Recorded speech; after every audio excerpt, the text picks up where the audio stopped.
فرهنگی و مهمترین امکانات در 4 فصل سال برای سیر و سیاحت، آزمون‌های جمهوریوی، راهنمای جامعه، خانه امید تاجیکان دنیا. تاجیکستانی آزاد و صاحب اختیار.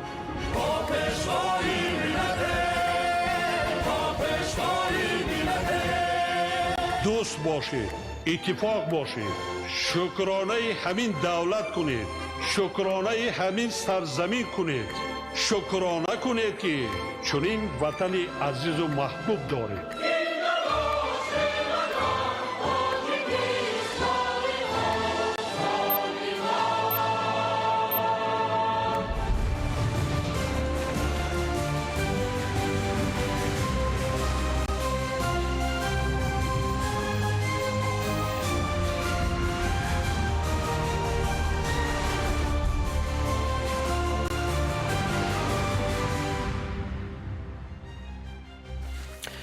ассалому алайкум бинандагони гиромӣ, барномаи иттилоъотии ахборро аз телевизиони тоҷикистон мустақиман манзуратон мегардонем. Дар студия Қурбонзода. нерӯгоҳи барқи оби Роғун пас аз пурра мавриди истифода қарор гирифтан Тоҷикистонро ба истиқлолияти комили энергетикӣ ноил намуда ба беҳбудии сатҳи иҷтимоиву иқтисодии мардум мусоидат менамояд. дар иншоот раванди корҳои сохтмонӣ бо ҷалби муҳандисони ватанӣ ҳар рӯз вусъати тоза пайдо кардааст. таваҷҷӯҳ намоед ба гузориши ҳамкоронамон.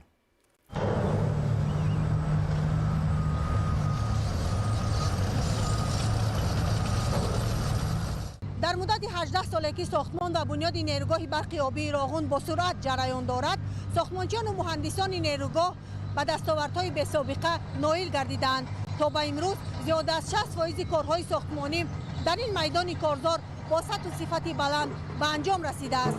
اینجا قسم اساسی سربند یادرو می باشد. طوری می بینیم کارهای ساختمانی در بست شبانه جریان دارند. نیروی خسته‌ناپذیر ساختمانچیان و مهندسان سرشار از احساس گرمی وطنداری، صداقتمندی، فداکاری و جانیساری هاست. زحمت و مهنت شبانه روزی ساختمانچیان و مهندسانی این میدان کارزار نمونه عالی وطنداری می باشد. خوابانیدن مواد گلخاک و فیلترها در قسمت یادروی سربند نیروگاه برق آبی راغون در سطح‌های 1120-1122 متر با سرعت جریان دارد. بنا به اطلاع در یک هفته اخیر تا 9 ایون سال روان تنها در یادرو 977,017 متر مکعب و در مجموع در حجم 4,756,000 متر مکعب مواد خوابانیده شده است. هر یک قبط خوابانده شده که 30 سانتی متری می‌خوابانند. هر یک قبط ما از آزمایشگاه گذرانده و قبط دیگری اجازت می‌دهیم. از طریق ایستری 50 همین در آزمایشگاه همین تست ما معین میکنیم که با قبط دیگری اجازت بدهیم. حجم لایحه‌ای مواد گلخاک سنگریزه‌دار 743 میلیون متر مکعب را تشکیل داده تا 9 ایون سال روان در یادرو در حجم 3.8 میلیون متر مکعب مواد خوابانیده شده است. نیروگاه برق آبی راغون واقعاً ساختمان به همتای است که نه تنها نیروگاه عظیم برقی را بنیاد می‌گذارد بلکه آن تکامل سازی متخصصانی ورزیده در سمت ساختمان نیروگاه‌ها، کندن نقب‌ها و عملی‌گردانی لایحه‌های بی‌نظیر انرژتیکی است. ما جوانان دوران خوشبخت استقلالیت شکرانه‌گزار از آن هستیم که برای آبادی وطن عزیز خود کمی هم باشد سهم خود را می‌گذاریم. طول 2 سال می شود که همچون مهندس شعبه نظارت صفت در نیروگاه برقی آبی راغون کار و فعالیت می نمایم. کارهای ساختمانی در نیروگاه برقی آبی راغون با صفت و سرعت بلند پیش رفته ایستاده است. راغون این نه تنها استقلالیت انرژتیکی بحر تاجیکستان بلکه یکی از مکتب‌های بهترین برای آماده‌سازی متخصصان جوان در سمت ساختمان و آماده‌سازی نیروگاه‌های بین‌المللی می‌باشد.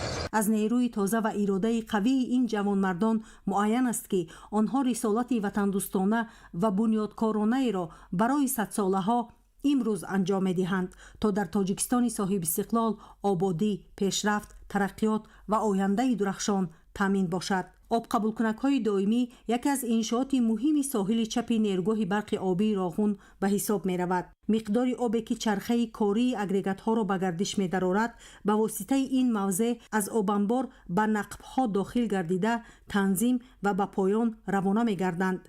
обқабулкунакҳои сеюм ва чорум ки обқабулкунакҳои доимӣ ҳисоб меёбанд, ин обқабулкунакҳо баъди обро вақте ки мо аз сатҳи 1165 метр боло мебардорем, ин обқабулкунакҳо аввал чорум ба кор андохта мешавад. об аз ҳамин майдончаи поён ба турбинаи шахтаи обқабулкунак ворид мешавад. аз он ҷо ба масофаи баландии 211 метр ба поён мехамбад. баъд ба камераи спиралшакл ворид мешавад ва чархи агрегатро ба кор меандозад. дар ҳамон ҳолат мо иқтидори пурраи 630 мегаватте ки дар лоиҳа дорем, ҳамонро мо мегирем. ҳамин корҳо ҳам наздик омадааст. рисолати ватандорӣ бунёди ин кохи нуро ки ҳам заҳмати масъулиятнок ва ҳам ифтихору шарафи бузург аст, сохтмончиёну муҳандисони нерӯгоҳи барқи обии Роғун бо азму иродаи қавӣ анҷом медиҳанд. зиёда аз 80% корҳои сохтмонӣ дар нерӯгоҳи барқи обии Роғун дар қаъри кӯҳҳо ва дар зери замин анҷом дода мешавад. инҷо нақби симентасионии GCL мебошад. чунин нақбҳои симентасионӣ дар нерӯгоҳи барқи обии Роғун 6 то мебошанд. дар ин қитъаи сохтмонӣ кормандони муҳандисию техникӣ бо азму иродаи қавӣ, бо эҳсоси баланди ватандорӣ, бо шуҷоат, бо мардонагӣ, бо садоқат корҳои сохтмониро бо сатҳу сифати баланд анҷом медиҳанд. дар айни ҳол дар нақби симентасионии GCL корҳои нақбканӣ, таҳкимот, арматурбандии қисмати каф ва девору сақф ҷараён дорад. дар нерӯгоҳи барқии обии Роғун кор кардем. дар туннели GCL корҳои бетонгирӣ, корҳои арматурбандӣ ва қисмати сементасиониро рафта истодаем. майпас бо арматурбандии қолабпешкинӣ ба бетонгирӣ машғул ҳастем. мо аз 2012 дар нерӯгоҳи барқии обии Роғун дар ватани худмон меҳнату хизмат мекунем. ватани худмон обод кардем. маҳз иқдоми қатъӣ, мавқеи устувор ва роҳнамоии пешвои муаззами миллат муҳтарам Эмомалӣ Раҳмон мардуми Тоҷикистонро ба бунёди бузургтарин иншооти гидроэнергетикӣ дилгарм карда, сохтмони онро ба ҷабҳаи миллӣ ва созандагӣ табдил дод. нерӯгоҳи барқи обии Роғун воқеан ҳам кохи нури пурҳашаматест ки солҳои наздик пояҳои истиқлоли ватанро иқтидор бахшида, соҳаҳои кишварро ба сӯи рушду инкишоф раҳнамун месозад. баъди коркарди байни қаторҳо ва баланд шудани ҳарорат дар ноҳияи Лахш, обёрии кишти картошка оғоз гардид. майдони кишти картошка дар ноҳия зиёда аз 5500 гектарро ташкил менамояд. кишоварзони ноҳияи Лахш дар ҳамаи шаклҳои хоҷагидорӣ дар майдони 5552 гектар кишти картошка гузарониданд. ҳоло обёрии сабзавот оғоз шудааст. имсол бо анҷом додани корҳои зарурӣ ва тоза кардани каналҳо ҳолати обёрии заминҳо дар ноҳия беҳтар шуд. муовини сарвазири ҷумҳурии Тоҷикистон Сулаймон Зиёзода аз дастгирии ҳукумати кишвар ва бешавии ҳолати обёрии заминҳо дар ноҳияи Лахш ёдовар шуда, риояи агротехникаи парвариши растаниро барои фаровонҳосилӣ муҳим арзёбӣ карданд. Лахш як аз ноҳияҳои дурдасти аграрии кишвар маҳсуб ёфта, истеҳсоли мева ва картошка самти асосии фаъолияти сокинонашро дар бар мегирад. фаъолияти чандсола ва анҷом додани чорабиниҳои якҷояи намояндагони илму истеҳсолот ба васеъшавии таҷрибаи хоҷагидорон, баланд шудани самаранокии замин ва гирифтани даромади дучанд аз соҳаи кишоварзӣ мусоидат кардааст. амалишавӣ яке аз 4 ҳадафи стратегии ҳукумати ҷумҳурии Тоҷикистон аст ки кишоварзони ноҳияи Лахш дар таъмини фаровонии бозори истеъмолӣ ва васеъшавии имкониятҳои содиротии кишвар ҳиссагузорӣ мекунанд. иҷрои барзиёди дурнамои кишти картошка ва дигар зироати кишоварзӣ далели боло рафтани маданияти заминдорӣ маҳсуб меёбад. ҳоло нашу намои зироати кишоварзӣ хуб аст ва меҳнаткашони ноҳияи Лахш соли 2026 дар афзоиши истеҳсол ва рушди соҳаи кишоварзӣ муваффақияти худро афзун мекунанд. кишоварзони ноҳияи Балҷивон дар натиҷаи истифодаи мақсадноки қитъаҳои замини корам ва имкониятҳои фароҳам овардаи соҳа давра ба давра натиҷаҳоро афзун намуда истоданд. бахши чорводорӣ дар баробари дигар самтҳои хоҷагидорӣ дар ҳоли рушд буда бо оғози мавсими ҷамъоварии хӯроки чорво кишоварзону хоҷагидорон дар ин самт фаъолиятро бештар кардаанд. Балҷивон яке аз ноҳияҳои аграрии вилояти Хатлон буда дар баробари боғдорию кишоварзӣ бахши чорводорӣ низ рушд ёфта, дар ин самт масъулон майдони заминҳои ба кишти хӯроки дурушт вобасташударо зиёд намуда, масоҳати умумии чарогоҳу майдони кишти хӯроки чорворо дар соли равон маҷмӯан наздик ба 81 000 гектар расонидаанд. با این مقصد در تمام خوجگی‌های جمعیتی و انفرادی کشت زراعت خوراک چاروا موافق مقصد به راه مانده شده، عین زمان در صحرا جمع‌آوری یونچقه و علف‌های طبیعی ادامه دارد. در جماعت دهات صفابخش ناحیه بلجوان در برابر خوجگیداران مساحت نزدیک به 11000 گکتار قطعه زمین که به جمعیت دارای مسئولیتش محدود مرمری متعلق می باشد موسم درو با جلب تکنیک‌های صحوی آغاز کرده شده. خوجگیداران عزم دارند که وابسته به طلبات مقدار لازمه خوراک درشت را برای چاروای موجوده خوجگی جمع آوری نمایند. طبق اطلاع مسئولان حالا در ناحیه مساحت عمومی زمین‌های کشاورزی 132662 گکتار را تشکیل می‌دهد. کشاورزان ناحیه در نتیجه استفاده درست و مقصدناک قطعه‌های زمین کارم و امکانیت‌های موجوده صحوی سال تا سال به پیشروی‌های نظررس کامیاب گشته ایستاده‌اند. عین زمان در ناحیه بلجوان 32000 سر چاروای کلان و 62000 سر چاروای میده موجود بوده. با نظرداشت تدریجاً افزایش سرشماری چاروا همساله از این حساب محصولات استحصالی نیز افزون گردیده ایستاده است. ناحیه بلجوان یکی از ناحیه‌های کشتان بوده. سمت اساسیش چارواداری، باغکاری و زنبوری عسلپروری میشه. عین حال ما در عرفه جمع‌آوری خاشاک درشت قرار داریم. نقشه سالانه خاشاک درشت در ناحیه قریب 61000 تن را تشکیل میده. تا امروز ما 23% نقشه تصدیق شده را اجرا کردیم. کارها در 5 جماعت دهات ادامه دارد.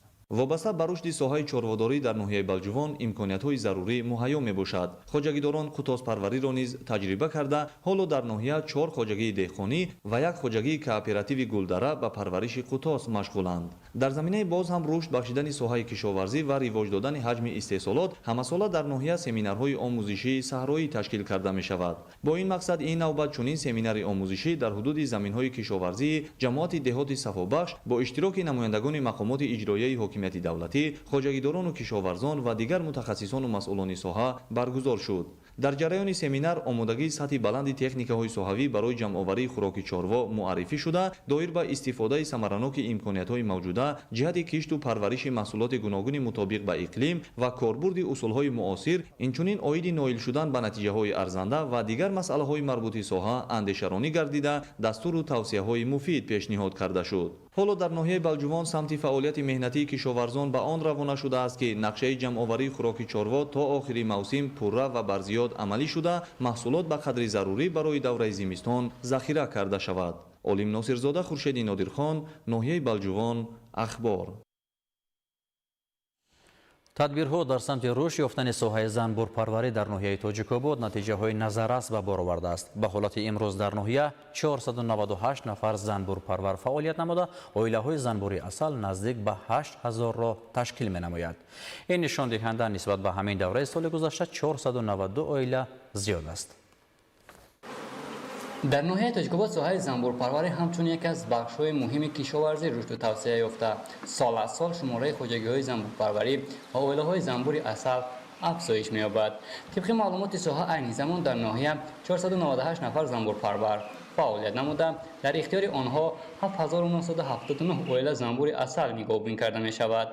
این نشان دهنده نسبت به همین دوره سال گذشته 492 عائله زیاد بوده. از توجه بیشتری ساکنان به رشد این ساحه سیردرآمد شهادت می‌دهد. متخصصان افزایش سرشمار عائله‌های زنبوری اصل را نتیجه تطبیق تدبیرهای هوسمندگردانی، استفاده تجربه‌های پیشقدم و بلند گردیدن سطح دانش‌های کسبی زنبورپروران ارزیابی می‌نمایند.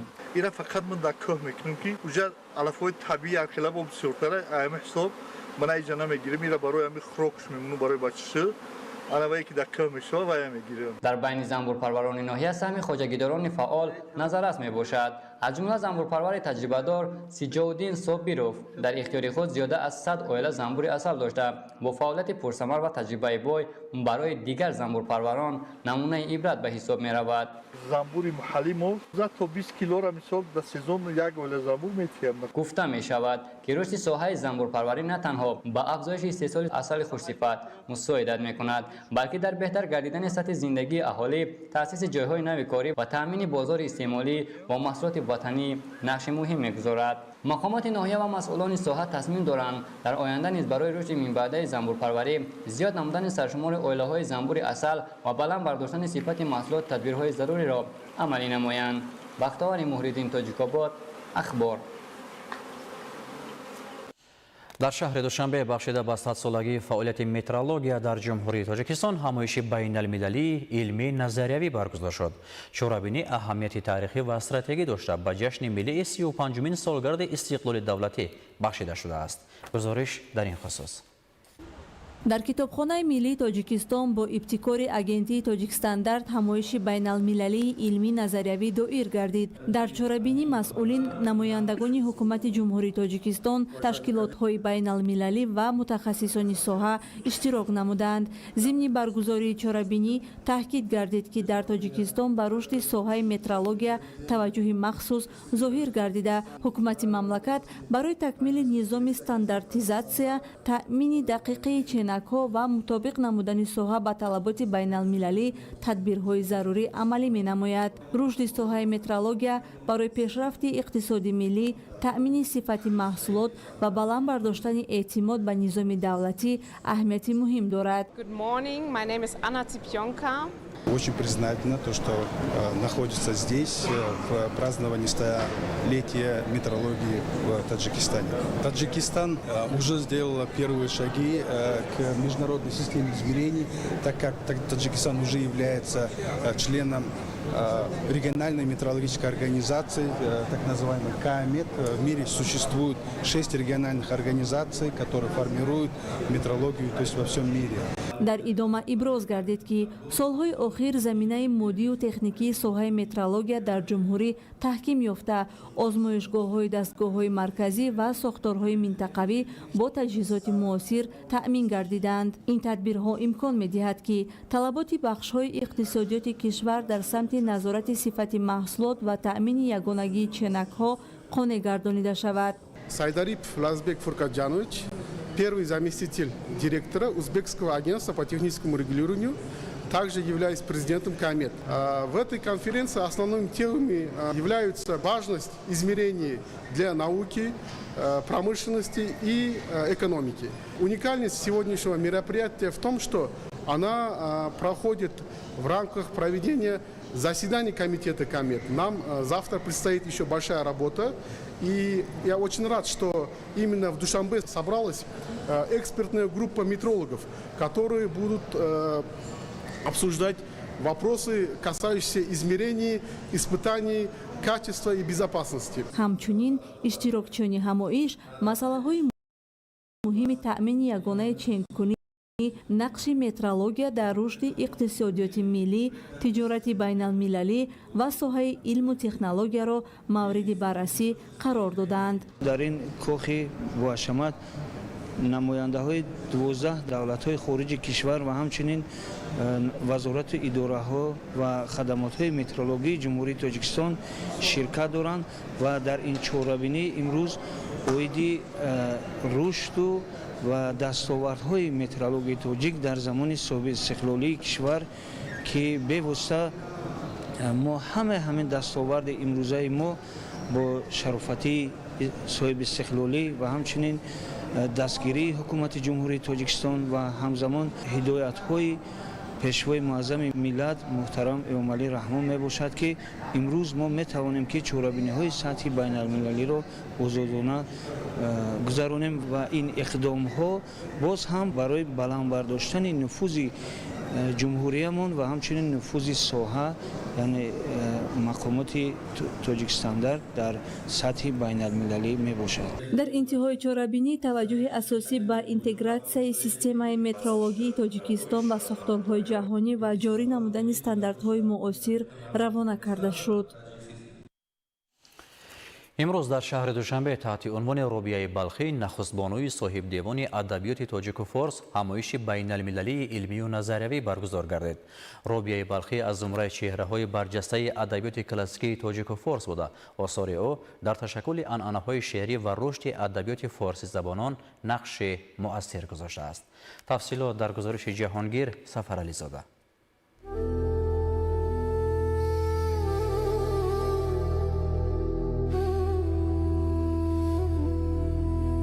روبیه робияи балхӣ яке аз чеҳраҳои дурахшони адабиёти классикии тоҷику форс буда бо истеъдоди нодир, ҷаҳонбинии васеъ ва маҳорати баланди суханварӣ дар таърихи фарҳангу адабиёти миллӣ мақоми хоса касб намудааст. Ба ифтихори 1050-солагии ин бонуи соҳибдевон конференсияи байналмилалӣ баргузор гардид, ки дар он олимон, муҳаққиқон, шоирон, адибон ва намояндагони муассисаҳои илмиву фарҳангии кишвар, инчунин меҳмонон аз хориҷи мамлакат иштирок намуда, доир ба зиндагӣ, осори адабӣ ва ҷойгоҳи робияи балхӣ дар таърихи адабиёти классикии тоҷику форс мубодилаи афкор намуданд. таъкид гардид, ки осори гаронбаҳои ин бонуи соҳибқалам на танҳо бозгӯи эҳсоси андешаҳои инсонист, балки намунаи олии зебоишиносӣ, озодаандешӣ ва арҷгузорӣ ба арзишҳои маънавӣ мебошад. робияи балхӣ яке аз шахсияти маъруфи охири асри 10 ва ибтидои асри 11 мебошад. шахсияти робияи балхӣ шакл гирифтаи замони сомониён аст. робияи балхӣ дар замони эҳьё ба истилоҳ ренессанси адабу фарҳангу илми тоҷикон бо мардони бузурги ин замон, бо абуалӣ ибни сино, форобӣ, абурайҳони берунӣ, закариёи розӣ, абу маҳмуди хуҷандӣ, бо устод абу абдуллоҳи рӯдакӣ, бо шаҳиди балхӣ, абу шакури балхӣ, абулмуайяди балхӣ ва як теъдоди зиёди мардони бузурги суханвар ва илму адаб ба ҷаҳон омадааст, дар замони онҳо зистааст ва аз корномаи фарзандони бузурги миллати худ илҳом гирифтааст. баргузории конференсияи байналмилалӣ дар бораи робияи балхӣ, аввалин бонуи соҳибдевони адабиёти форсии тоҷикӣ, далели раднопазир ба ин нуқта аст, ки ҳукумати ҷумҳурии тоҷикистон ҳамеша барои гиромидошти шахсиятҳои бузурги илмиву адабиву фарҳангии ҳавзаи васеъи форсизабон дар тоҷикистон аҳамияти вижа қоил аст ва ҳамеша аз мақому хидматҳои бузургони ниёкони гузаштаи мо ба таври шоиставу боиста бо ҳузури меҳмонони васеъ аз дохилу хориҷи мамлакат истиқбол гирифта мешавад. арҷгузорӣ ба зиндагӣ ва эҷодиёти шахсиятҳои бузурги фарҳангӣ аз ҷумла робияи балхӣ барои таҳкими худшиносии миллӣ, боло бурдани маърифати фарҳангӣ ва тарбияи насли ҷавон дар рӯяи эҳтиром ба арзишҳои миллӣ мусоидат менамояд. иброз гардид, ки робияи балхӣ аз ҷумлаи нобиғаҳои сухан ва чеҳраҳои мондагор буда номи ӯ ҳамчун нахустбонуи соҳибдевони адабиёти тоҷику форс дар саҳифаҳои таърих бо ҳарфҳои заррин сабт гардидааст. қайд гардид, ки осори боқимондаи ин бонуи соҳибистеъдод намунаи олии фарҳанги суханварӣ ва бозгӯи мақому манзалати зан дар ҷомеаи фарҳангии он давра мебошад.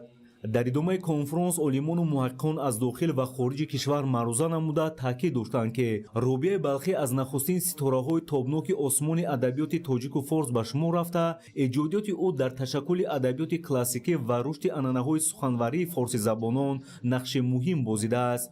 осори ин шоири соҳибзавқ саршор аз муҳаббат, покӣ, садоқат, озодаандешӣ ва арзишҳои волои инсонӣ буда то имрӯз аҳамияти илмӣ ва адабии худро нигоҳ доштааст. аз ӯ ба унвони ҳам як зани соҳибҷамол ва ҳам зане ки дар дорои камолоти баланди маънавӣ ва фазлу ҳикмат будааст ёд мешавад.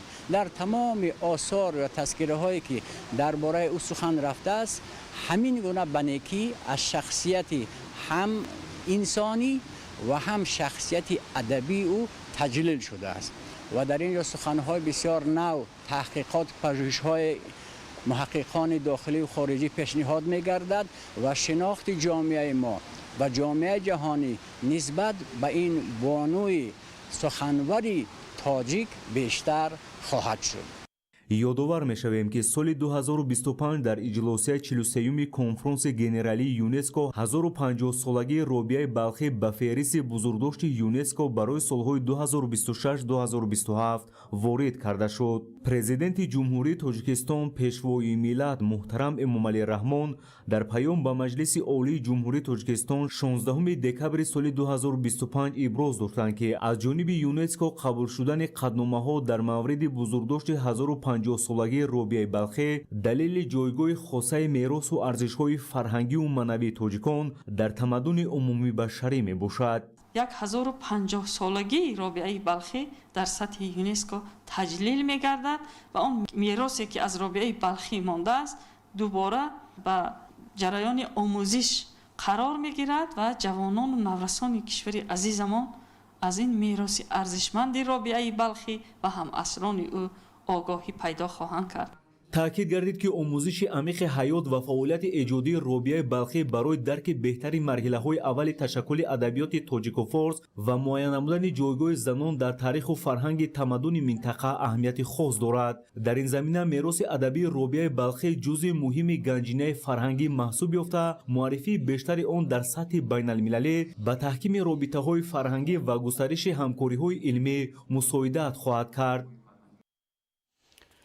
در زمینه تطبیق سیاست سازنده و بنیادکارانه حکومت جمهوری تاجیکستان برابر بنیاد و نوسازی انشاءات تعیینات گوناگون، اینچنین راه و پل‌های ماشینگذار جماعت شهرک و دهات ناحیه وسطی نیز تعمیر و نوسازی می‌گردد. این همه اقدامات نتیجه با سهم ساکنان و صاحبکاران ناحیه به استقبال سزاوار از جشن 35 سالگی استقلال دولتی راه اندازی کرده می‌شود. جریان کارهای راهسازی در تهیه همکارانمان. استقبال سزاوار از جشن سیاسی ملی 35 سالگی استقلال دولتی در ناحیه واسه با راه‌اندازی و عملی نمودن نقشه چاره‌بینی‌ها و تطبیق سیاست سازنده و بنیادکارانه دولت و حکومت مملکت هدفمندانه بر راه مانده شده است. در این زمینه با تشبث مقامات اجرایی حکومت دولتی، جلب صاحبکاران محلی، ساکنان و اشخاص سخاوت‌پیشه و مهنت دوست ناحیه به خاطر اجرای سریوقتی نقشه و هدف‌های پیش‌بینی شده، کارهای آبادانی و سازندگی در سطح محل به طور روزمره ادامه دارد. این نوبت خرد و بزرگ دهه واسه آباد جامعه دهات عبدی عوض با احساس گرمی ماهیت وطن دوستی به هم آمده با متخصصان و راهسازان تدبیرهای تعمیر و نوسازی راه دههشان را پیش گرفتند. بخشیده با 35 سالگی استقلالات دولتی جمهوری تاجیکستان و سال 2023 سالی وسعت دادن کارهای آبادانی سازندگی کوشش می‌نماییم در آبادانی رشد دهه سهم گذارم. این همه دستاوردها و کارهای آبادانی در زمینه سیاست سازنده پیشوای ملت محترم امام علی رحمان عملی گردیده و بهتر شدن شرایط زندگانی مردم مساعدت می‌کند. حالا باشد اقدام و تشبس‌های روی کار گرفته صاحبکاران و اهالی این روستا رواج تازه دارد. در دایره تدبیرهای راهسازی تشبسکاران اینچنین مقصد دارند که در کوچه‌های دهه ستونپایه‌های روشنیدهی و در دکانوری راه نوه‌های بتونی نصب نمایند که به بهتر گردیدن نمای ظاهری و تحکیم اینفراستراکچور این دیار زمینه مستحکم می‌گذارد. اقدام گرفتیم پیش از 3 کیلومتر راه را منفعش نماییم. تا این روز 2 کیلومتر راه را منفعش نمودیم. کوشش می‌نماییم که تا جشن 35 سالگی استقلال دولتی همه کارها با نقشه گرفته را با انجام رسانیم. باز نیت داریم که روشننمایی کوچه‌ها و بتون پوشکنی دو کنار راه را تامین کنیم. کارهای راهسازی در جامعه شهرک و دهات ناحیه وسطی امروزها به حکم عنعنه در آمده. در دیگر دهه‌های ناحیه همزمان مرحله‌های گوناگون کارها در این سمت با مرام ادامه دارد. راه‌اندازی و عملی‌گردانی اقدامات شایسته و سازنده صاحبکاران باننگ و آری محلی، شخصان احسانکار، ساکنان زحمت‌قرین و مهنت دوست بشک از پایداری استقلال کامل، وحدت و یکدلی و اتفاقی و سرجمی ساکنان سرچشمه می‌گیرد. هدف اساسی تشبسکاران باز هم به سهمگذاری در تحکیم استقلال، تقویت خودآگاهی و خودشناسی ملی نورسان و جوانان و پیشگیری از شامل شوی آنها از هر گونه عملهای ناشایان، بهتر نمودن وضع اینفراستراکچور دهات، تدریجاً بلند برداشتن سطح نیکوحوالی ساکنان این روستا و تامین زندگی شایسته اهالی زحمت‌پیشه ناحیه نگرانیده شده است. انورشاه سیدعلیزاده، سیدحامد شریف، ناحیه وسطی، اخبار. در ناحیه اسپیتامین و استقبال جشن 35 سالگی استقلال دولتی کارهای آبادانی و سازندگی از جمله بنیاد انشاءات گوناگون با مرام ادامه داشته. با عملی نمودن نقشه و برنامه‌های مکمل طرحریزی شده برای ساکنان شرایط سازگار کار و زندگی فراهم آورده می شود. امروزها در ناحیه کارهای ساختمانی در زیاد از 50 انشاءات ادامه دارد. از روند سازندگی ها عبدالوهاب عبدالستار گزارش آماده کرده است. در ناحیه اسپیتامین نقشه سازندگی به استقبال جشن 35 سالگی استقلال دولتی جمهوری تاجیکستان که بنیاد و نفتسازی 635 انشاءات گوناگون را در بر می‌گرفت پیش از مهلت بر زیاد اجرا گردید. нақшаи созандагӣ асосан фарогири бунёду навсозии иншооти истеҳсолию иҷтимоӣ аз қабили мактабу кӯдакистонҳо, бунгоҳу марказҳои саломатӣ, биноҳои баландошонаи истиқоматӣ, коргоҳу корхонаҳои саноатӣ, марказҳои муосири хизматрасонӣ, толору майдончаҳои варзишӣ буда бо мақсади мукаммал намудани инфраструктураи маҳал, мунфаршкунии роҳу пул, дигаргунсозии кӯчаю хиёбонҳо, инчунин кашидани хатти интиқоли оби нӯшокӣ ба нерӯи барқ амалӣ карда шуд. бо бунёду мавриди истифода қарор додани иншооти гуногун, симои марказ ва деҳоти ноҳияи Спитамен ба таври назаррас тағйир ёфта, сатҳу сифати зиндагии мардум беҳтару хубтар гардид. дар ин рӯзҳо кору амали ҳамагонхоса соҳибкорон ва сокинони ноҳия ба он равона шудааст ки то ин рӯйдоди таърихӣ бо дастовардҳои аз ин ҳам назаррас истиқбол гирифта шавад. бо ин мақсад ҳоло дар марказ ва деҳоти ноҳия корҳои сохтумонӣ дар иншооти гуногун бо маром идома дошта, баробари мақомоти давлатӣ дар раванди тақвияти амалҳои созандагию бунёдкорӣ саҳми соҳибкорону аҳолӣ низ назаррас арзёбӣ мешавад. то ин замон 764 адад иншоотҳо ба истифода дода шуд. дар нақша аст ки то ҷашни 35-солагӣ ин нишондиҳанда ба 800 адад расонида шавад. рӯҳияи мардум рӯҳияи созанда аст ва дар корҳои созандагӣ саҳми бештар мегузоранд. айни замон дар ноҳияи Спитамен корҳои сохтумонӣ дар зиёда аз 50 иншоот идома дорад. амалӣ гардидани иқдому ташаббусҳои созанда дар 7 ҷамоати шаҳраку деҳоти ноҳия имкон медиҳад ки мушкилоти солҳои гузашта бартараф ва барои аҳолӣ зиндагии шоиста фароҳам шавад. айни ҳол дар маркази ноҳия сохтумони бинои шӯъбаи маорифи ноҳия аз ҷониби вазорати маориф ва илми ҷумҳурии тоҷикистон сохта шуда истодааст. инчунин дар деҳаи навандарсои ҷамоати деҳоти Турсунҷабоев сохтумони беморхонаи сироятӣ бо маблағгузории вазорати тандурустии ҷумҳурии тоҷикистон идома дорад.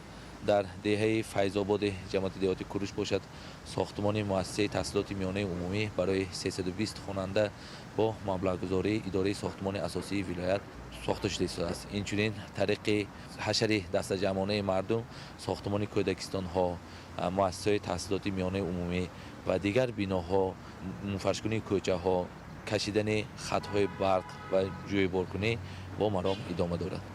рӯзторӯз вусъат ёфтани корҳои созандагию ободонӣ дар ноҳияи Спитамен далели он аст ки мардум сарҷаму муттаҳиданд ва ҷиҳати бунёди иншоот фаъолнокӣ нишон медиҳанд ва дар пайравӣ ба иқдому ташаббусҳои созандаи ҳукумати мамлакат хоса сарвари давлат муҳтарам Эмомалӣ Раҳмон диёри худро ободу зебо менамоянд. абдуваҳоби абдусаттор, Илёс Бобоҷон, ноҳияи Спитамен, ахбор. дар доираи тадбирҳои ободониву созандагӣ дар ҷамоати шаҳраки Мирзо Турсунзодаи ноҳияи Рӯдакӣ ба масъалаи муҳими иҷтимоӣ таъмини аҳолӣ бо оби нӯшокӣ босифат ва дастрас таваҷҷӯҳи махсус зоҳир карда мешавад. бо мақсади беҳтар намудани сатҳи зиндагии сокинон ва фароҳам овардани шароити мусоиди маишӣ, корҳои мушаххас ҷиҳати таъмини мунтазам ва устувори аҳолӣ бо оби нӯшокӣ амалӣ шуда истодаанд. гузориш дар ин хусус. мақомоти иҷроияи ҳокимияти давлатии ноҳияи Рӯдакӣ дар ҳамкорӣ бо соҳибкорон лоиҳаи навро дар соли 2026 амалӣ менамояд ки тибқи он инфраструктураи коммуналӣ дар маҳал пурра, навсозӣ ва сатҳи таъминоти оби ошомиданӣ ба аҳолӣ беҳтар хубтар гардонда мешавад. бо амалӣ шудани ин тарҳи муҳими иҷтимоӣ зиёда аз 40 000 сокини ҷамоати шаҳраки Мирзо Турсунзода ки наздики 3 сола аз норасоии оби ошомиданӣ танқисӣ мекашиданд, бо оби тоза ва ҷавобгӯи талаботи санитарию беҳдоштӣ дастрасӣ пайдо мекунанд. ҳоло бо ҷалби кормандону мутахассисон дар ин мавзеъ иншооти алоҳидаи ёрирасон бунёд ёфта истодааст. оби ошомиданӣ ба аҳолии ин шаҳрак аз масофаи 11 километр тавассути бунёди 3 чоғи амудӣ аз чуқурии 120 метр таъмин карда мешавад. ҳамзамон дар доираи лоиҳа тадбирҳои ободонӣ ба истиқболи ҷашни 35-солагии истиқлоли давлатӣ сохтумони 2 обанбор бо ғунҷоиши ҳар кадом 1000 метри мукааб ва шабакаҳои нави обрасонӣ идома дошта, тибқи он кашидани 9 километр қубурҳои коррезӣ дар назар аст. тибқи нақшаи муфассали ба нақшагирии ҷамоати шаҳраи Мирзо Турсунзода 300 бинои истиқоматии баландошона ба нақша гирифта шудааст. корҳои сохтмонӣ айни замон бо маром идома дорад. дар ҷамоати шаҳраки Мирзо Турсунзода то ин дам хатти آب کارزی و خط آبی نوشاکی تا اینم وجود نداشتند. با دستگیری مقامات اجرایی حکومت دولت ناحیه رودکی با سهمگزاران صاحبکاران محلی 11 کیلومتر خط آبی نوشاکی گذرانده ایستادیم. اینچنین 9 کیلومتر خط آبی کارزی گذرانده ایستادیم. نقشه داریم که تا جشن 35 سالگی استقلال دولت تاجیکستان با استفاده دهیم. برای تامین فعالیت منتظم دستگاه و تجهیزات معاصر آبرسانی، ترانسفورماتور مخصوص برقی خریداری و نصب شده است. مورد ذکر است که طی زیاده از 30 سال اخیر تنها قسمی از اهالی جماعت با رجع محدود به آب نوشاکی دسترسی داشتند. اکنون با استفاده دادن انشاءات نو مشکلات چندین ساله ساکنان پرره برطرف گردیده شرایط زندگی مردم به مراتب بهتر خواهد شد. تطبیق این لایحه با در نظر داشت رشد با سرعت شهرک اهمیت بیشتر پیدا می‌کند، زیرا در آینده بنیاد زیاده از 300 بینای بلندآشانه بسیار حجره‌دار در نظر داشته شده. اینفراستراکچور نوی آبرسانی امکانیت می‌دهد که ساکنان این بناها نیز پرره با آب آشامیدنی خوش‌صفت تامین گردند. در برابر این در دایره تدبیرهای رشد اقتصادی و اجتماعی منطقه از جانب صاحبکاران وطنی بنیاد کارگاه استحصالی آبهای تشنه‌شکن به نقشه گرفته شده است. این اقدام برای تأسیس 30 جای کار دائمی زمینه فراهم آورده برای رشد استحصالات وطنی و بهتر گردیدن سطح شغل اهالی مساعدت خواهد کرد. ساکنان جماعت شهرک میرزا ترسونزاده ناحیه رودکی چنین دستگیری ها را ثمره سیاست خردمندانه و اجتماعی پیشرو ملت محترم امام علی رحمان ارزیابی نموده تاکید میکنند که دسترسی به آب تازه نوشاکی یکی از مهمترین عامل‌های تأمین زندگی شایسته و بهبودی سلامتی اهالی میباشد. در دایره سیاست اجتماعی حکومت جمهوری تاجیکستان جهت باز هم بهتر نمودن سطح زندگی اهالی دهات دوردست در دهات آرزوی ناحیه وخش که در مسافت 100 کیلومتر از مرکز ناحیه جایگیر می باشد یک قطار کارهای سازندگی و آبادانی عملی گردیده شرایط مساعد برای زندگی، تحصیل و خدمت رسانی طبی فراهم آورده شده است. ادامه موضوع در گزارش اسماعیل صاحب نظریان. دهه آرزو از دوردستترین دهه‌های ناحیه وخش به شمار رفته در موضع جترگن جماعت دهات مشعل در مسافت 100 کیلومتر از مرکز ناحیه جایگیر می باشد. ساکنان این دهه کوهستانی اساساً به چارواداری مشغول بوده برای پیشبرد زندگی آسایشته و فعالیت مهنتی آنها شرایط مساعد فراهم آورده شده است. در دایره صحبت و واخوری‌ها با اصول دهه به دهه گروه کاری مقامات اجرایی حاکمیت دولتی ناحیه وخش با ساکنان این دهه ملاقات انجام دادند.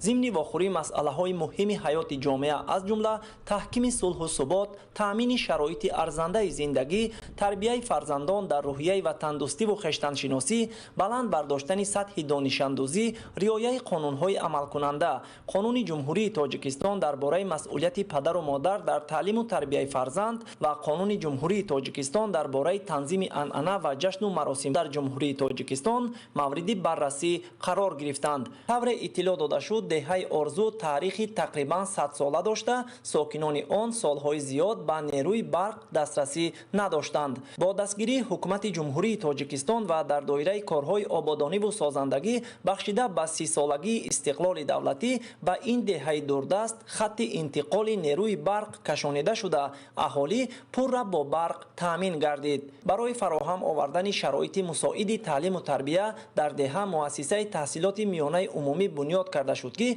امروز در آن زیاده از 160 خواننده فرا گرفته شده است. با مقصد باز هم بهتر نمودن سطح خدمت رسانی طبی به اهالی در دهه بنگاه سلامتی ساخته شده است که به اهالی این دهه دوردست خدمت میرساند.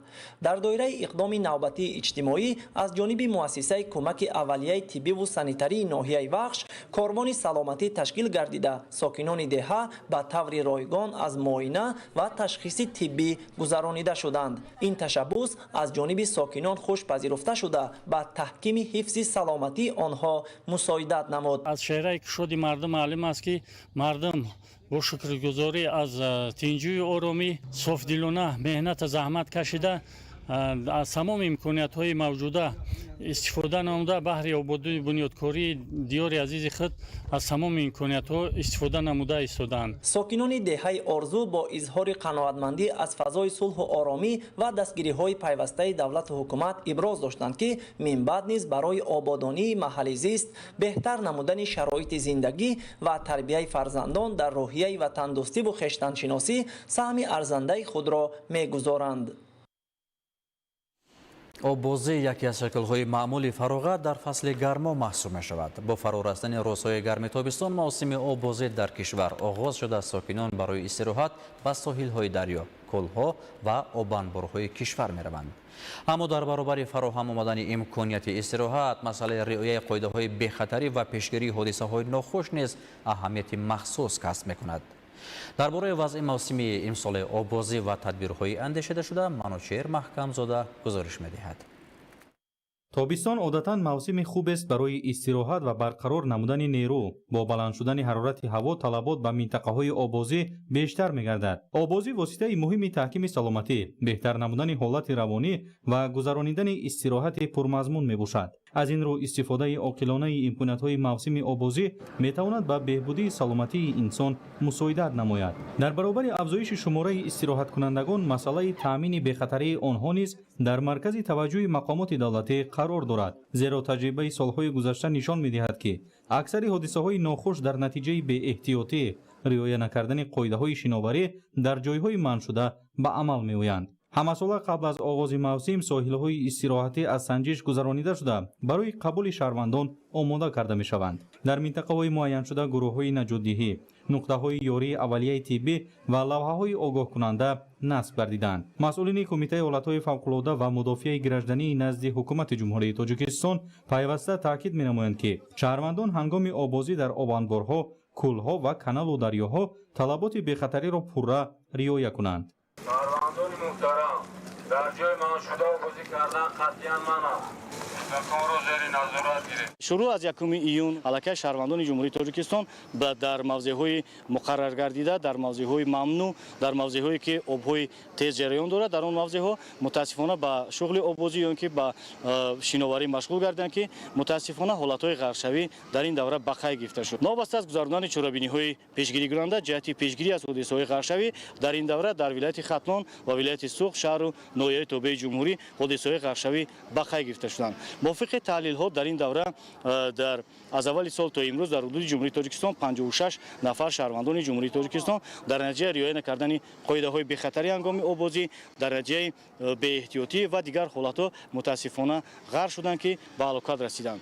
تحلیل ها نشان می‌دهند که بیشتر حادثه های غرقشوی در جایهای به قید گرفته می‌شوند که برای آببازی پیش بینی نشده‌اند. حالت‌های دیگر باشد در نتیجه بی‌نظارت ماندن کودکان و یا نادیده گرفتن قاعده‌های عادی بی‌خطری رخ می‌دهند. فرهنگ استفاده درست منطقه‌های آببازی باید به یک جزء طرز حیات سالم شهروندان تبدیل یابد.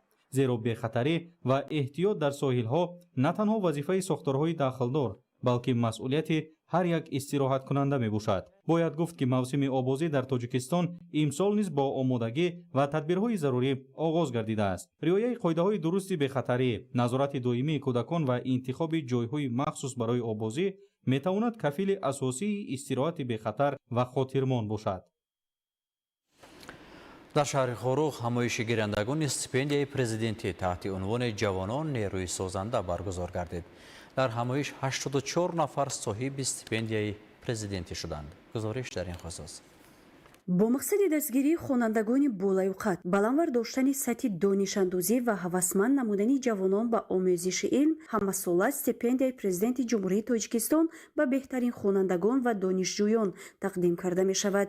дар ҳамин замина дар маркази вилояти мухтори кӯҳистони Бадахшон, шаҳри Хорух, маросими бо тантанаи супоридани стипендияи президенти ҷумҳурии Тоҷикистон баргузор гардид. дар чорабинӣ намояндагони мақомоти ҷирояи ҳокимияти давлатии вилояти мухтори кӯҳистони Бадахшон, кумитаи кор бо ҷавонон ва варзиши назди ҳукумати ҷумҳурии Тоҷикистон, масъулони соҳаи маориф, занон, омӯзгорон, падару модарон ва гирандагони стипендияи президентӣ иштирок намуданд.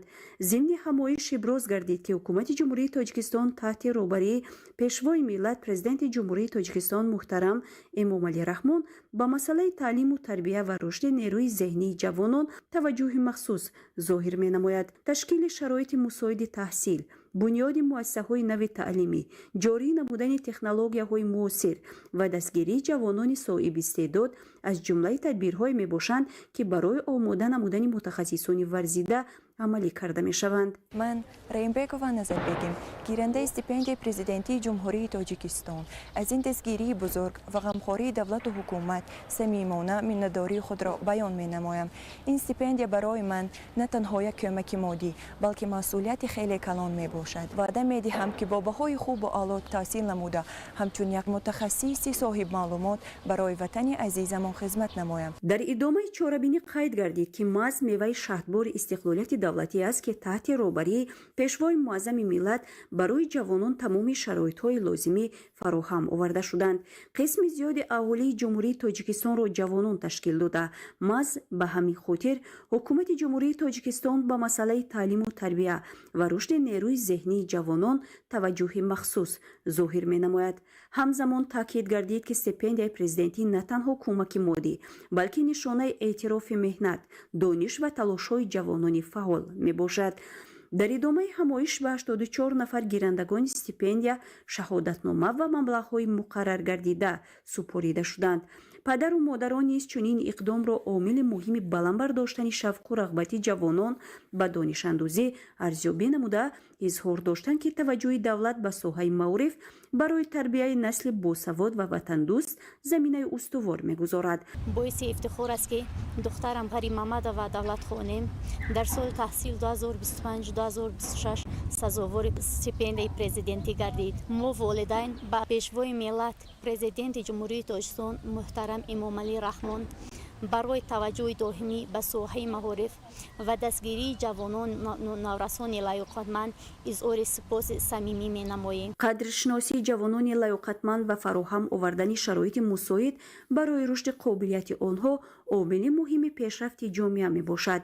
гирандагони стипендияи президенти ҷумҳурии тоҷикистон низ ният доранд бо дониш, маҳорат ва фаъолияти пурсамари худ дар рушду ободии тоҷикистони азиз саҳми арзанда гузоранд. имсол донишгоҳи давлатии тиббии хатлонро 365 нафар донишҷӯён бо муваффақият хатм намуданд ки аз инҳо 14 нафарашон соҳиби дипломи аъло шуданд. ба хотири хатми донишҷӯён ва омодагӣ ба тақсимот дар муассисаҳои тандурустӣ дар ин муассисаи олии тиббии чорабинии бошукӯҳ баргузор шуд. гузориш дар ин хусус. ҳукумати ҷумҳурии тоҷикистон дар даврони соҳибистиқлолӣ ба рушди соҳаи тандурустӣ ва тайёр намудани кадрҳои баландихтисос таваҷҷӯҳи хоса зоҳир менамояд. ин аст ки солҳои охир дар кишвар даҳон муассисаҳои нави тандурустӣ бунёд ва таҷдид гардида шароити хизматрасонии тиббӣ ба аҳолӣ беҳтар карда шудааст. дар ин раванд муассисаҳои таҳсилоти олии тиббӣ аз ҷумла донишгоҳи давлатии тиббии хатлон дар омода намудани мутахассисони ҷавобгӯ ба талаботи замон нақши арзанда ва созгор гузошта истоданд. дар тӯли 10 соли фаъолият ин донишгоҳро соли панҷум аст ки донишҷӯён бо муваффақият хатм намуда ба фаъолият равона мегарданд. бахшида ба хатми донишҷӯён ва омодагии онҳо ба тақсимот дар муассисаҳои тандурустии кишвар дар донишгоҳи давлатии тиббии хатлон чорабинӣ бо шукӯҳи тантанавӣ баргузор карда шуд ки дар он намояндагон аз вазорати тандурустӣ ва ҳифзи иҷтимоии аҳолии ҷумҳурии тоҷикистон, ҳайати устодону донишҷӯён ва хатмкунандагону волидони онҳо ширкат намуданд. масъулин бо ёдоварӣ аз таваҷҷӯҳ ва дастгириҳои ҳукумати мамлакат хоса пешвои миллат зикр намуданд ки донишгоҳ дар як муддати кӯтоҳ ба дастоварду шароитҳои мусоид ноил гардид ки ин дар омода кардани мутахассисони рақобатпазири соҳа мусоидат намуда истодааст. тибқи иттилоъ имсол факултети тиббии донишгоҳро 168 нафар, факултети педиатриро 131 нафар ва факултети стоматологиро 66 нафар, дар маҷмӯъ 365 нафар донишҷӯён донишгоҳи давлатии тиббии хатлонро хатм намуданд ки аз онҳо 14 нафарашон соҳиби дипломи аъло гардиданд. аз соли 2022 ин муассисаи таҳсилоти олии тиббиро зиёда аз 1890 нафар донишҷӯён хатм намуданд ки имрӯз дар муассисаҳои тандурустии кишвар аз рӯи ихтисосҳои худ фаъолият доранд. من خط کننده دانشگاه دولتی طبی خطلون یعقوب خسرو از شهر کنیبادان میباشم. من سال 2020 به این دانشگاه توسط مرکز ملی تستی با واسطه رایگان داخل شدم. امسال خوشبختانه سال 2026 در دام 6 سال این دانشگاه را ختم کردم. امروز دیپلم اعلی را به ما سپردند و ما با دستگیری نمایندگان این دانشگاه توانستیم که توسط دسته راست صدرنشست به شهر مسکو به اردیناتور داخل شدیم و مقصد داریم که در دام 2 سال آنجا را سربلندانه ختم نموده به وطن خود بازگشته صادقانه به وطن خدمت کنیم. Получение красного диплома – это результат не только моего труда, но и поддержки многих людей. Я искренне благодарю своим преподавателям за их терпение, знания, наставничество, родителям за веру в меня и помощь, а своим друзьям и близким за их понимание и помощь. Получая этот диплом, я искренне благодарю всем тем, кто был рядом со мной на пути к этой цели. хатмкунандагон пас аз соҳиби диплом гардидан муқаддасоти соҳа асари безаволи абуалӣ ибни сино қонуни тиб ва калиди донишро ба донишҷӯёни соли аввал ҳамчун эстафета супорида дар вазъияти тантанавӣ баҳри содиқонаву софдилона хизмат намуданд ба халқу ватани хеш савганд ёд намуданд. дар охири ҳамоиши имрӯза дастаи ҳунарии дурахшони донишгоҳи давлатии тиббии хатлон бо рақсу сурудҳои дилнишин ки тараннумгари меҳру садоқат ба ватан буд хотири иштирокчиёнро болида гардониданд. дар кумитаи меъморӣ ва сохтмони назди ҳукумати ҷумҳурии тоҷикистон вохӯрии намояндагони прокуратураи генералии ҷумҳурии тоҷикистон баргузор гардид. зимни вохӯрӣ муҳтавои стратегияи пешгирии экстремизм ва терроризм дар ҷумҳурии тоҷикистон мавриди шарҳу тавзеҳ қарор гирифт. иброҳим назруллозода гузориш медиҳад. бо мақсади тақвияти корҳои фаҳмондадиҳӣ ва баланд бардоштани сатҳи огоҳии кормандон оид ба муқовимат ба таҳдидҳои муосир дар кумитаи меъморӣ ва сохтмони назди ҳукумати ҷумҳурии тоҷикистон вохӯрии намояндагони прокуратураи генералии ҷумҳурии тоҷикистон баргузор гардид. зимни чорабинии муҳтавои стратегияи пешгирии экстремизм ва терроризм дар ҷумҳурии тоҷикистон мавриди шарҳу тавзеҳи муфассал қарор гирифт. таъкид карда шуд ки дар шароити кунунии рушди босуръати технологияҳои иттилоотӣ ва густариши фазои рақамии гурӯҳҳои ифротгаро ва террористӣ бештар аз шабакаҳои иҷтимоӣ ва воситаҳои электронии иртибот барои таблиғи ғояҳои харобиовар истифода мебаранд. аз ин рӯ баланд бардоштани маърифати ҳуқуқӣ, ҳушёрии сиёсӣ ва масъулияти шаҳрвандӣ яке аз омилҳои муҳими таъмини амнияти миллӣ ба шумор меравад. намояндагони прокуратураи генералӣ зимни суханонӣ ҳадафҳо ва самтҳои асосии стратегияи пешгирии экстремизм ва терроризмро шарҳ дода вобаста ба таҳкими фазои таҳаммулпазирӣ, пешгирии шомилшавии ҷавонон ба гурӯҳҳои ифротӣ ва нақши ниҳодҳои давлатӣ дар мубориза бо ин зуҳуроти номатлуб маълумоти зарурӣ пешниҳод намуданд. ҳамзамон иштирокчиён доир ба масъалаҳои риояи қонунгузорӣ, истифодаи масъулонаи шабакаҳои иҷтимоӣ ва роҳҳои пешгирии таъсири идеологияҳои ифротгаро мубодилаи афкор анҷом доданд. гуфта шуд ки татбиқи босамари стратегияи пешгирии экстремизм ва терроризм пеш аз ҳама ҳамоҳангии фаъолияти мақомоти давлатӣ, иштироки фаъоли ҷомеа ва баланд бардоштани сатҳи маърифати ҳуқуқии шаҳрвандонро тақозо менамояд. дар фарҷоми вохӯрии иштирокчиён омодагии худро барои саҳмгузории бештар дар таҳкими суботу амнияти ҷомеа ва татбиқи ҳадафҳои стратегии давлат дар самти муқовимат ба экстремизм ва терроризм изҳор намуданд. дар фурудгоҳи байналмилалии бохтар ҷаласаи навбатии шурӯи ҳамоҳангсозии мақомоти ҳифзи ҳуқуқи нақлиёти вилояти хатлон баргузор гардид. зимни он масъалаҳои муҳими таъмини волоияти қонун, пешгирии ҷинояткорӣ ва баландбардоштани самаранокии фаъолияти хизматӣ мавриди таҳлил қарор дода шуд. дар кори ҷаласа масъулини прокуратураи нақлиёти вилояти хатлон, сардори шуъбаи вазорати корҳои дохилӣ дар нақлиётбудаи вилояти хатлон, намояндагони фурудгоҳҳои байналмилалии бохтару кулоб ва дигар сохторҳои марбутаи соҳаи нақлиёт иштирок намуданд. дар ҷараёни ҷаласа масъалаи асосии натиҷаҳои санҷиши ҳолати иҷрои қонуни ҷумҳурии тоҷикистон дар бораи фаъолияти оперативи ҷустуҷӯӣ, инчунин самаранокии фаъолияти оперативи хизматӣ, ҳолати ошкор ба қайдгирӣ ва пешгирии ҷиноятҳо дар фаъолияти шуъбаи вазорати کارهای داخلی در نقلیات بوده ولایت ختلون در سال 2025 و دوره حساباتی سال 2026 مورد تحلیل و بررسی همه‌جانبه قرار داده شد. برآمدکنندگان ذکر نمودند که فعالیت مقامات میلیسیا در نقلیات در مجموع در اساس کنستیتوسیای جمهوری تاجیکستان، قانون‌های ساحوی، فرمان‌های پرزیدنت جمهوری تاجیکستان و دیگر سندهای معیاری حقوقی بر راه مانده شده است. همزمان نتیجه تحلیل نشان داد که نوابسته از بعض پیشروی‌ها در سمت آشکار و تفتیشات جنایت‌ها در فعالیت اپراتیوی خدمتی هنوز هم کمبودی‌ها و نارسایی‌ها به نظر می‌رسند. از جمله مسئله‌های وابسته به جنایت‌های ناکشوده مانده، کاربرد ناکفایه و پرونده‌های وابسته به شخصان نامعلوم، مبارزه بر ضد گردش غیرقانونی مواد مخدر و ضرورت تقویت چاره‌های پیشگیری کننده مورد تحلیل عمیق قرار داده شد. ضمن محاکمه تاکید گردید که برطرف نمودن کمبودی‌های جای داشته، پرزور نمودن نظارت اداروی، بلند برداشتن ثمراناکی فعالیت اپراتیوی جستجویی و تحکیم هماهنگسازی میان مقامات حفظ حقوق از جمله وظیفه‌های اولین درجه به حساب می‌رود. در دایره سیاست اجتماعی دولت و با مقصد فراهم آوردن شرایط مساعد برای استراحت و فراغت کودکان و نورسان، استراحتگاه تابستانه کودکانه سرحدبانان قشن‌های سرحدی کمیته دولتی امنیت ملی جمهوری تاجیکستان واقع در حدود جماعت دهات الماسی شهر حصار فعالیت خود را به راه مانده است. از فعالیت این استراحتگاه همکارمان مهرابی عبدالستار گزارش می‌دهد. در دایره سیاست اجتماعی دولت و با مقصد فراهم آوردن شرایط مساعد برای استراحت و فراغت کودکان و نورسان، استراحتگاه تابستانه کودکانه سرحدبان خشون‌های سرحدی کمیته دولتی امنیت ملی جمهوری تاجیکستان واقع در حدود جماعت دهات الماسی شهر حصار فعالیت خود را به راه مانده است. در مراسم بازدید از این استراحتگاه فرمانده خشون‌های سرحدی کمیته دولتی امنیت ملی جمهوری تاجیکستان، راهبران و مسئولین ساختارهای داخلدار و دیگر مهمانان اشتراک نموده از شرایط مهیا گردیده برای استراحت و فراغت کودکان و نورسان شناس شدند. ضمن بازدید اطلاع داده شد که در استراحتگاه برای استراحت پرمضمون و خاطرمان تمام شرایط ضروری فراهم آورده شده است. از جمله صنفخانه‌ها برای برگزاری مشغولیت‌های آموزشی و تربیوی، آشخانه با غذای خوش‌صفت و بنگاه طبی برای خدمترسانی سریع و استراحت کنندگان فعالیت می‌کنند. استراحتگاه کودکانه سرحدبان طول 2 سال است که فعالیت پرثمر دارد و در استراحتگاه ما در 4 بست زیاده از 100 نفری کودکان را میتوانیم به پورگی قبول نماییم.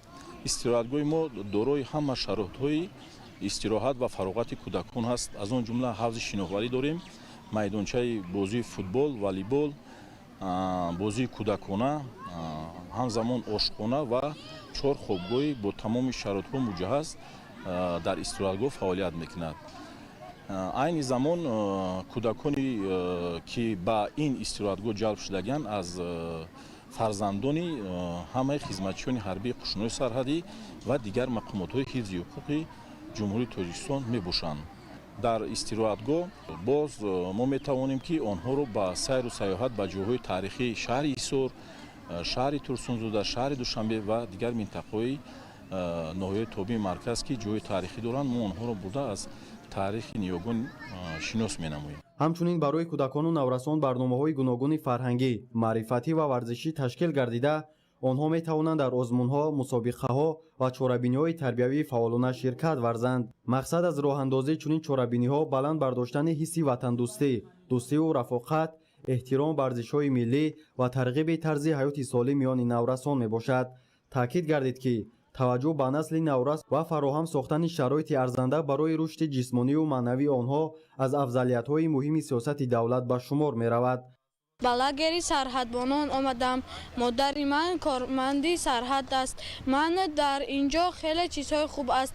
لیمپا بازی‌های خوشحالانه است. ما در اینجا آداب و رفتاری نمونوی یاد می‌گیریم و خوشحالم در اینجا. ما باز با فوتبال، با آبازی، با لیمپاپا، با هایها خیلی مشغولیم، بازی میکنیم. باید ذکر نمود که استراحتگاه تابستانه کودکانه سرحدبان در جماعت دهات الماسی شهر حصار امروز به یکی از مرکزهای مهم فراغتی کودکان و نورسان تبدیل یافته است. موجود بودن تمام شرایط ضروری امکانیت می‌دهد که استراحت کنندگان روزهای تعطیل تابستانه خود را در محیط سالم و بخطر سپری نموده، همزمان دانش، جهانبینی و مهارت خود را تکمیل دهند. در همین جا نشر مفصلی برنامه اخبار به انجام میرسد. سلامت و خانه باد بمانید.